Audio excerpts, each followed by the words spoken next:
টাকার বিনিময়ে জয়কে কিনে নিয়ে দীপাকে ফাঁসিয়ে দিল মিশকা।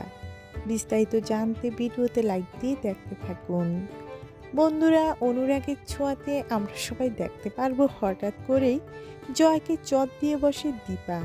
সেই অপমান কোনোভাবেই সহ্য করতে পারে না জয়। নিজের স্ত্রী ও সন্তানের সামনে এভাবে অপমানিত হতে হবে জয়কে সে কখনো কল্পনাও করতে পারেনি। এদিকে জয়ের মাথায় অনেক বড় বোঝা, কারণ জয়ের অনেক ঋণ, সেগুলি হয়েছে বর্দার জন্য।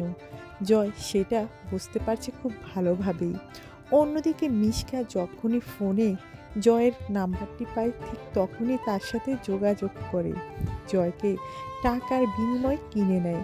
জয়ও শেষ পর্যন্ত বাধ্য হয় বিক্রি হতে। মিশকার কাছ থেকে টাকা নিয়ে ফাঁসিয়ে দেয় দীপাকে। এদিকে দীপা নিরুপায় হয়ে সূর্যের বুকে লুটিয়ে পড়ে, বলে, ডাক্তারবাবু আমাকে বাঁচান, আমি কিছু জানি না, এই কাজ আমি করিনি।